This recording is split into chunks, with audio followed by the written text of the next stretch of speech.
Hello there and welcome back to Retro Gamer Diaries. Now I have to say I've always felt bad for Sega back during the Master System days into the mid to late 80s. They had very little market share, their advertising was complete garbage and everyone was busy neglecting homework to play the Nintendo instead. But those who stuck with the underdog found solace in a few key franchises. One of these was Alex Kidd, the closest Sega came to having a Mario-style mascot. Well, that wasn't at least until that Sonic showed up, but that wasn't until years later. I mean, check out the little fella, he certainly has these prominent features with his large ears, red jumpsuit, and these gigantically enormous sideburns. And although he looked appealing, cutesy in the original Japanese artwork, I have to say all of the Western boxes seem to fit to make him look like an obnoxious fat freckled kid, which probably played a bit of a role in dooming Alex to obscurity.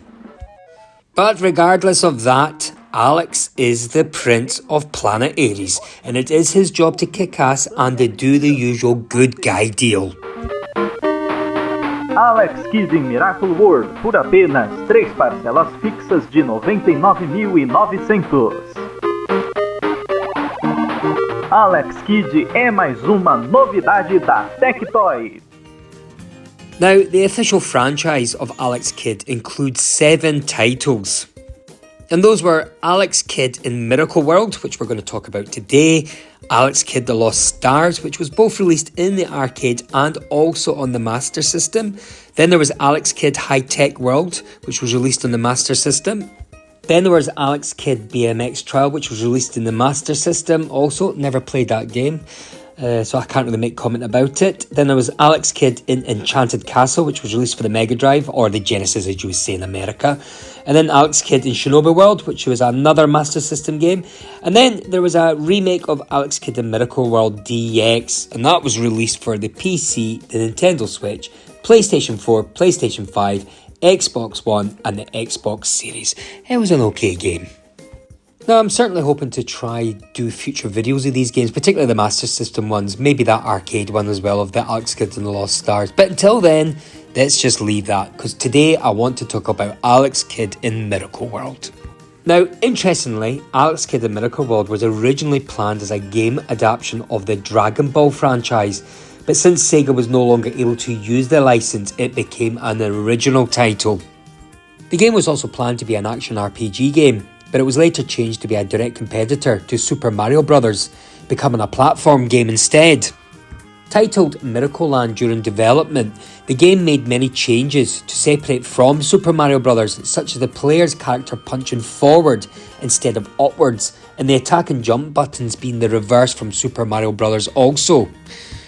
Eventually, Miracle World was released in Japan on November 1st, 1986, followed by North America in December 1986, with Europe in September 1987, plus South Korea in October 1988, and finally in Brazil in 1989. The game was also built into later versions of the Master System and the Master System 2 model, replacing the Snail Maze, Safari Hunt and Hang-On games on the first model.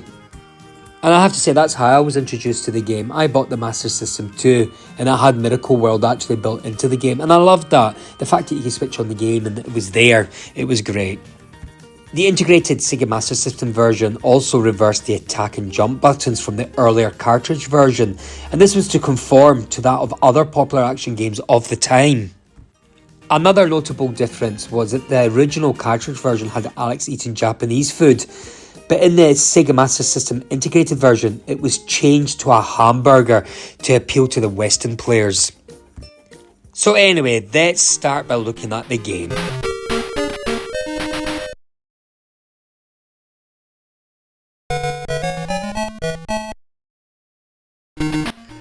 Alex Kidd in Miracle World is a colourful side-scrolling platformer, which also incorporates strategy and role-playing. You must finish levels and overcome obstacles and scenarios in a 2D atmosphere. Throughout the 11 stages of Alex Kidd in Miracle World, Alex Kidd faces many monsters, plus the 3 henchmen of Janken the Great, before facing Janken himself.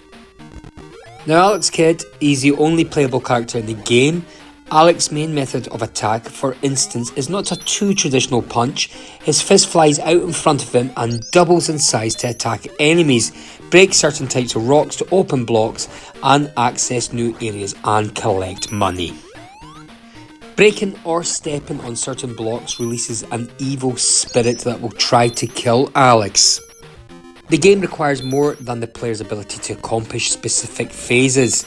Any money Alex collects can be used to purchase items such as motorbikes and peticopters, small pedal-powered helicopters that is. And at the end of certain levels, Alex must face one of Janken's henchmen in a game of Janken. That's rock, paper, scissors. It will be worthwhile for you to remember those rules though, because you won't get too far in Alex Kidd in Miracle World without them. They're your key to victory, but we'll talk about that in a moment. Anyway, the game consists of 17 stages, and this is the first stage, Mount Eternal. So, Mount Eternal, known as Mountain in Japan, is the first level from Alex Kidd in Miracle World. It is an isolated mountain on the planet Ares. It was here that Alex Kidd spent 7 years training to master the art of shellcore before learning of his true identity as royalty and the evil deeds of Janken the Great. Mount Eternal is one of the longest levels in the game, being comprised of 3 distinct areas. Alex Kidd begins on the top of the mountain and must climb down as such. The first area is a large vertical descent with no horizontal scrolling. Once a player reaches the bottom, the second part from the first area begins automatically as Alex Kidd falls on a body of water.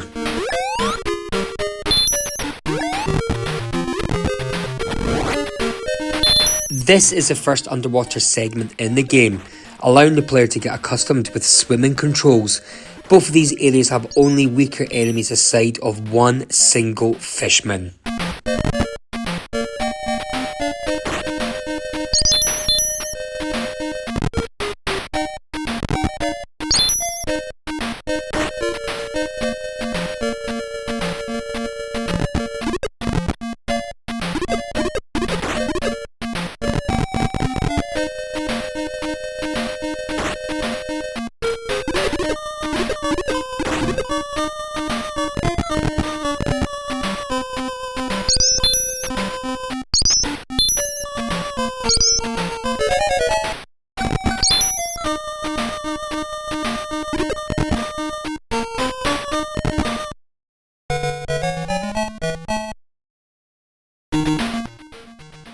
The second area is the first motorcycle segment in the game. If the player collected enough bomb in the first area, one can buy a Suko Paco motorcycle inside the shop right at the beginning, allowing it to zip through this area with ease. The shop also sells a bracelet and a teleport powder.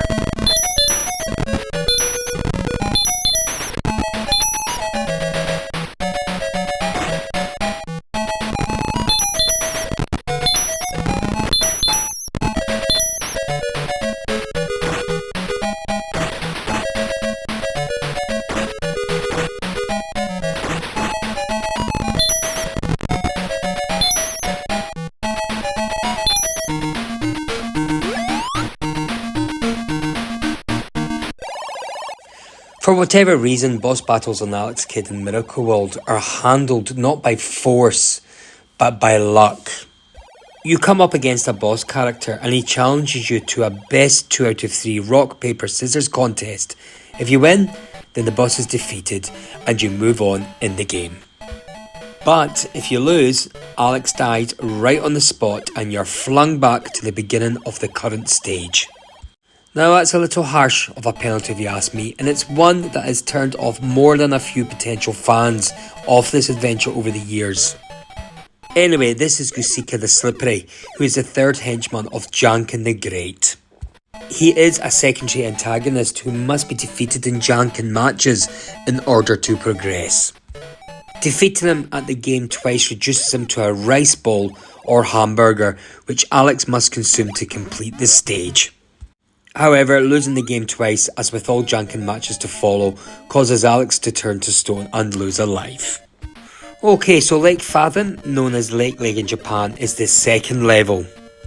It is a large lake at the foot of Mount Eternal and where the island of St. Nuri is located. Lake Fathom is set entirely underwater, with trickier enemies and terrain than the underwater area in the previous level. 2 tentacles appear in fixed spots in the level, blocking the player's path. By defeating the first tentacle, the player can reach a hidden path, which leads into an open area where the player can collect lots of money.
The island of St. Nurari is the third level from Alex Kidd in the Miracle World. It is a small island in the middle of Lake Fathom where St. Nurari lives. The level is divided into 2 distinct areas. The first area is a regular side-scrolling level with lots of blue and red blocks blocking the path, which the player has to dig through with punches. St. Nurari waits at the end of this area, giving Alex Kidd a peticopter and revealing to Alex that he is a prince from Radaxian.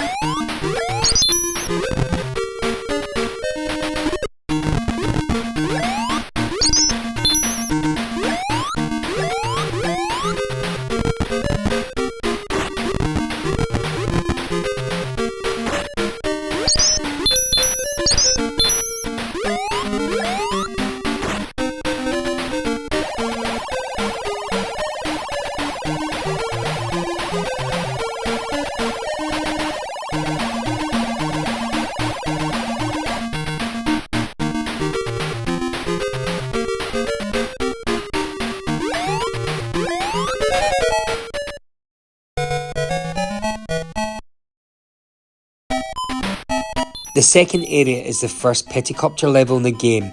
Various money bags are scattered in this area along with red bricks and a few enemies. If Alex loses the peticopter, he will fall in the lake area below.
The village of Naumia is the fourth level from Alex Kidd in Miracle World. It is a small settlement in the northern part of the planet Ares. Right at the beginning of the level is a shop where the player can buy a peticopter. Now this is entirely optional as the level can still be played without it, though I have to say it's definitely helpful as it allows the player to reach the various money bags and avoid most enemies.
Okay, now we're on the Ox boss fight. The Ox is a large red bull which is fought at the end of the village. Now, all it really does is constantly charge forward, changing its direction when reaching the corners of the screen. And every time it gets hit, it's pushed back before resuming its charging, becoming faster every time, so be careful. And after helping the village elder informs Alex that his elder brother Igul is imprisoned in the Redaxian castle. Mount Cave is the fifth level. It is a large cave inside of a mountain in the northern portion from the map of Ares. Mount Cave is a tricky level featuring lots of blocks blocking the path and small lava pits which kill the player. Halfway through, the player can obtain a telepathy ball, an indispensable item from the Janken matches, though it involves falling through a narrow passage and reaching the platform after a lava pit. If the skull box near the path is destroyed, the passage will increase, making it easier to enter. Without using the box, the player needs to either gain enough momentum before falling down or use a psychic wand to float to the platform. To exit the passage where the item is, the player only needs to move forward to reveal the secret exit.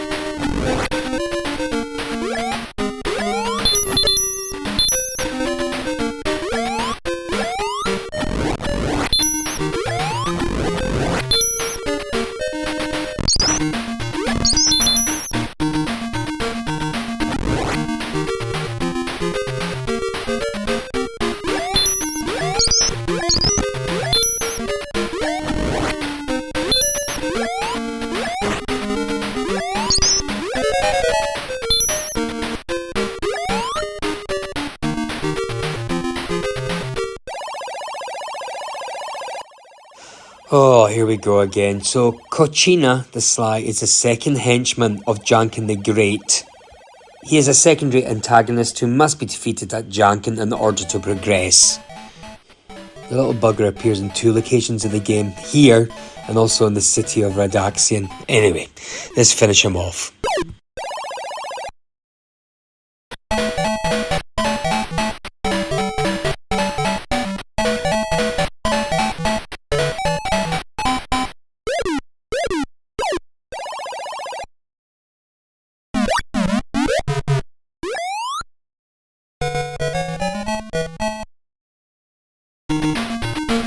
Alright, now we're on to the 6th level, which is the Blackwood Forest.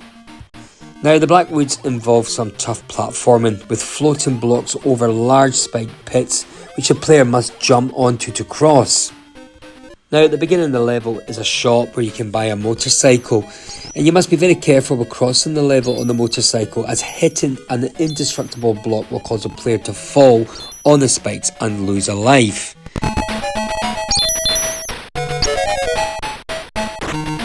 Alright, now we're on to a boss fight. It's the Grizzly Bear, and he appears as a large humanoid bear carrying a sword.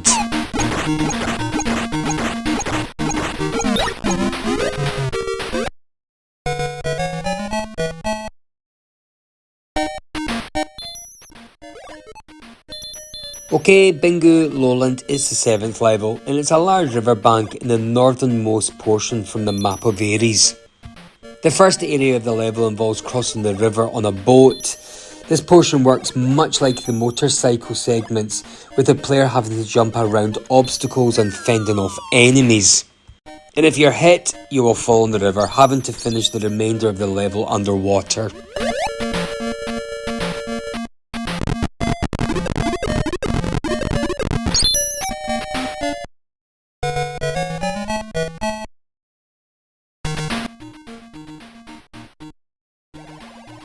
The second area is a simple on-foot section.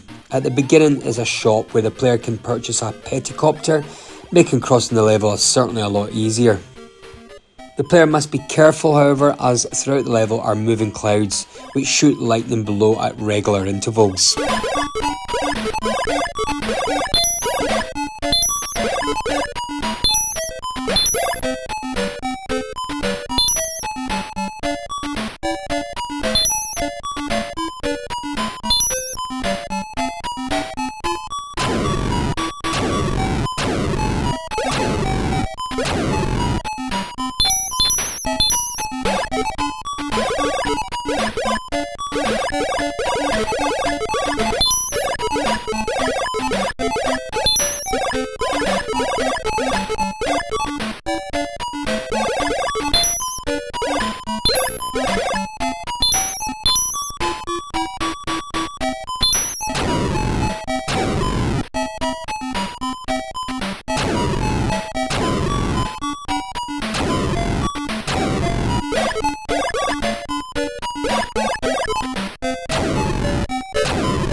Oh, fuck me, here we go again. Now we're on Parplin the Pursuer, and he's the first henchman of Janken the Great. I think you know the script. He must be defeated at Janken in order to progress. Parplin appears again in 2 locations in the game at the end of the Bingo Land, which we see here in the Kingdom of Nibbana. Oh well, I look forward to meeting him again.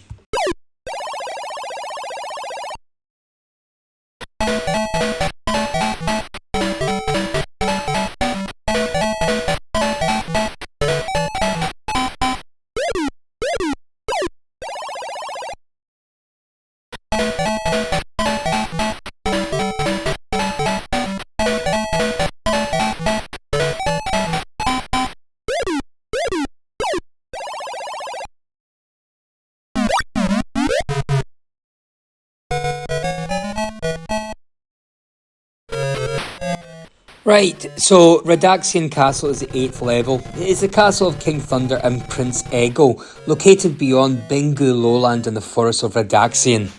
So Alex enters the first room through the main gate from the left, and is immediately greeted by fallen spikes. Now the second room contains a Derobat and a Flame, along with 2 large block structures in T and A shapes. Now, the flame shouldn't cause too much of a problem, but the bat might cause a bit more concern.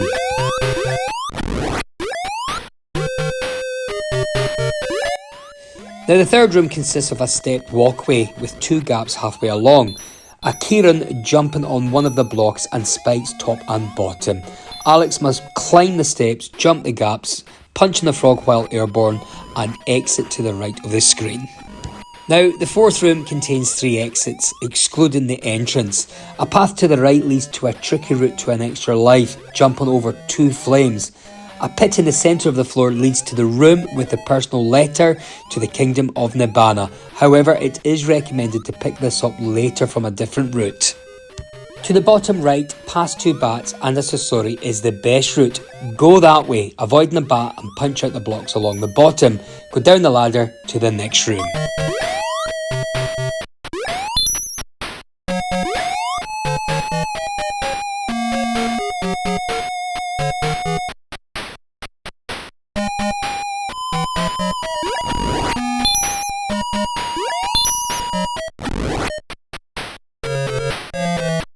Now down the ladder leads to a room with lots of blocks to the right, 2 pink skull boxes, a flame and a scorpion.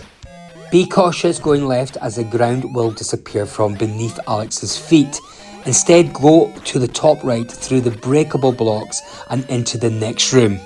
Although another large array of breakable blocks will lead to a ladder. Be careful of the bat. Down the ladder is a question mark box containing a ghost. Up the ladder is a room containing Ego.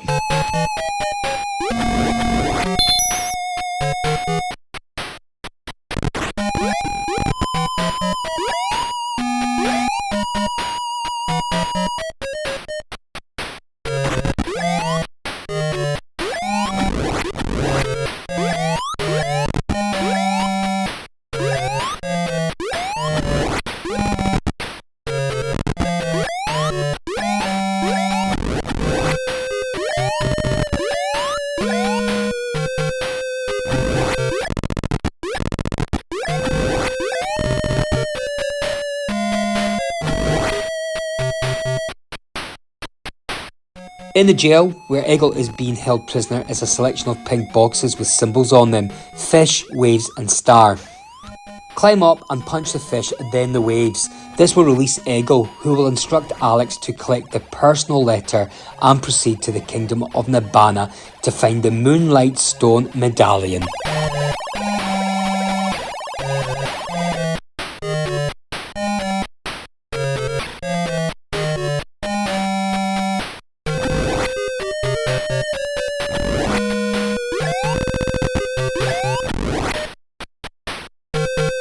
Following this, go back down the ladder and across the left, back the previous way. This time, on reaching the room with 2 pink skull boxes, go down the ladder at the bottom.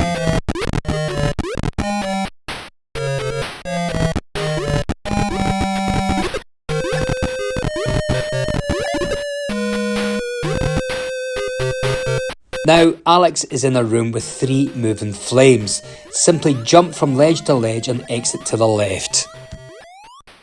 This leads to another room with flames, but this time with ladders. Climb and jump between ladders to reach the top right corner ladder. Climb up and into the room with the letter.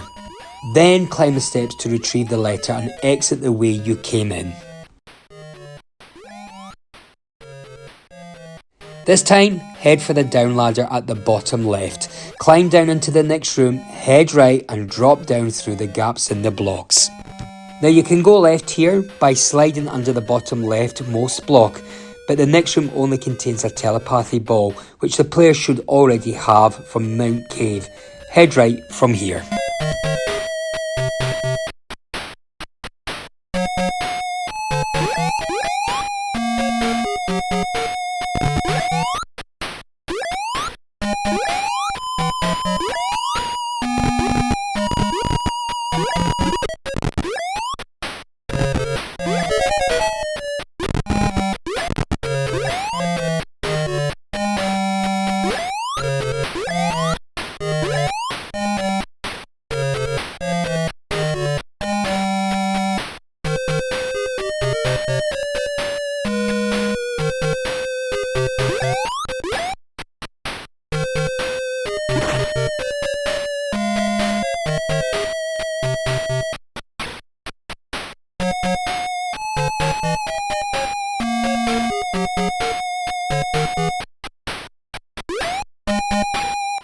The next room contains 3 spike blocks and a pink skull block. Run under the spikes, jump over the skull and quickly break the blocks to the right to continue. This room contains 3 moving flames. With careful timing, Alex can evade the 3 flames and reach the ladder at the top.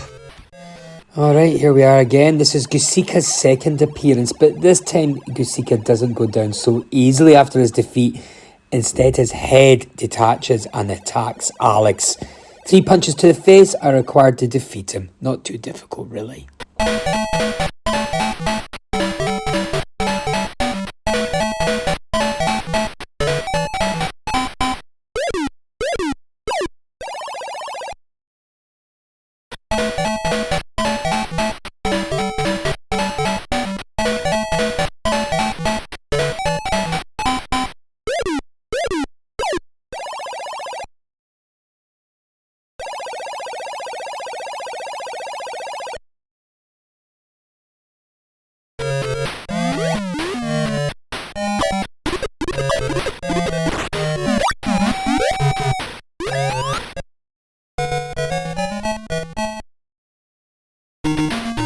Right, this is Redaxian City. It's the capital city of the kingdom, and it is comprised of 2 very short areas. The first area has a shop and involves some simple platforming, ending in a boss fight against Kochina.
The second area is a peticopter area, which scrolls to the left. The whole area must be crossed on the vehicle, as losing it will cause Alex to fall on the deadly area below.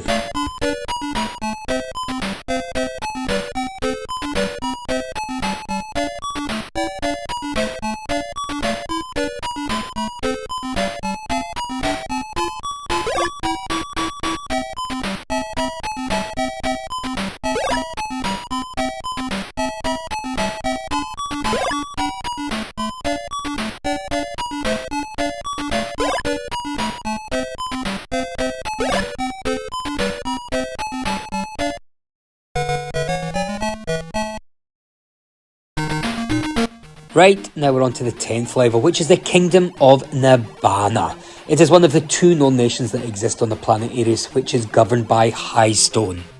In the first area of the level, Alex pays a visit to Highstone, who will give Alex the Herota Stone and guide him to Lake Deep, but only if the player obtained the personal letter to the Kingdom of Nibana on Redaxian Castle.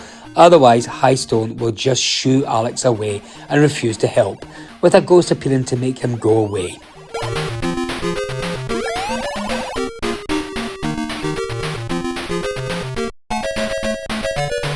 The second area is a typical motorcycle area without any new surprises.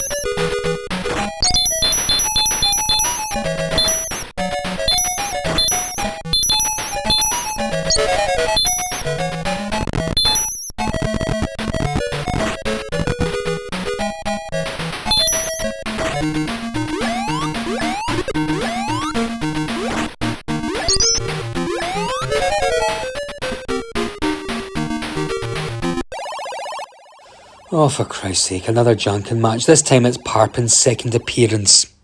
Again, a Janken match is played by the 2, but when defeated, Parpin attacks Alex. His head detaches from his body and Alex attacks, swinging at him with agility and power. 3 punches to the faces are required to defeat Parpin, the last of the Janken minions to fall. Thank goodness for that.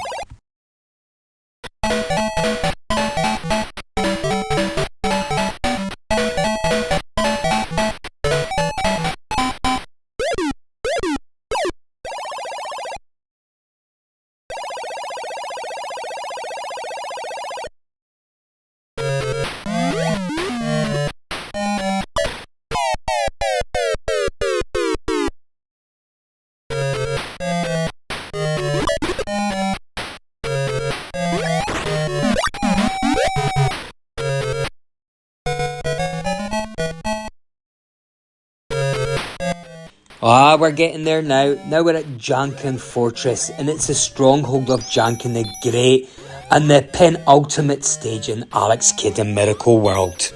This level is one of the biggest stages in the game, featuring several hazards and enemies. Despite the number of rooms, the level is mostly straightforward, but no less difficult. Various rooms in the level have flames which are either stationary or move along the floor, often in numbers, challenging the player's platforming skills. Interspersed between the rooms with the enemies are various trap rooms, which task the player with crossing as fast as possible while opening the path by breaking rocks. These rooms have either poisonous gas or descending walls, which block the player as a spiked ceiling descends. Reminds me of Indiana Jones, that does.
Janken the Great, also known simply as Janken, was an alien invader of Radaxian, an alleged kidnapper of King Thunder.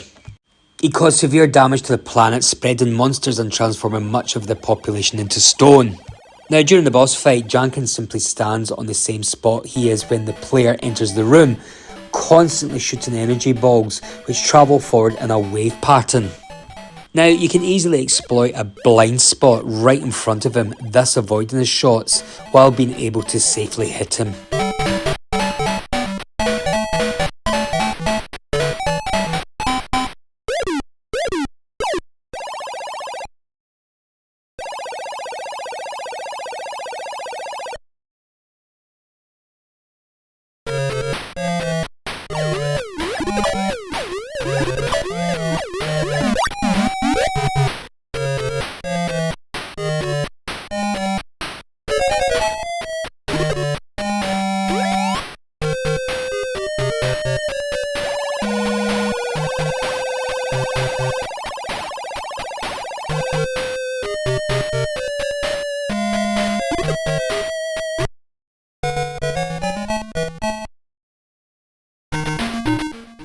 Lake Deep, also known as Crag Lake, is the final level in the game. The lake isn't much of a level as it's a playable epilogue. By diving down into the very short underwater area, the player will reach a room with a door where Alex will insert the Sunstone Medallion and Moonlight Stone Medallion. On the room inside, you must solve the puzzle to reveal the gold crown, stepping on the symbols in the ground in the correct order given by the Hirota stone.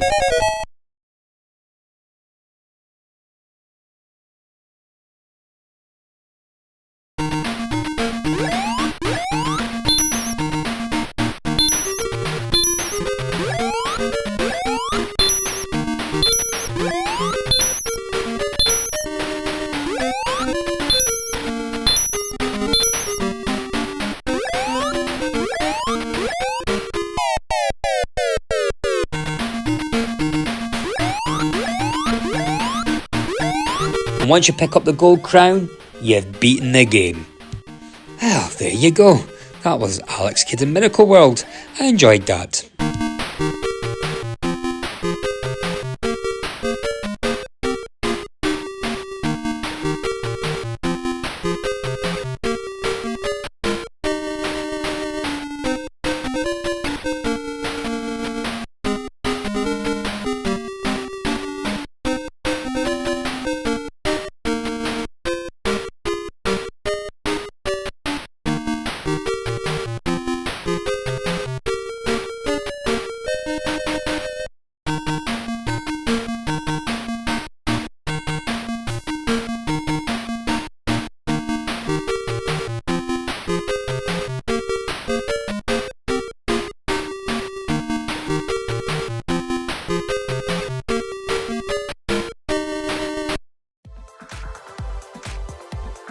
Well, there you go. That was Alex Kidd in Miracle World. I enjoyed that.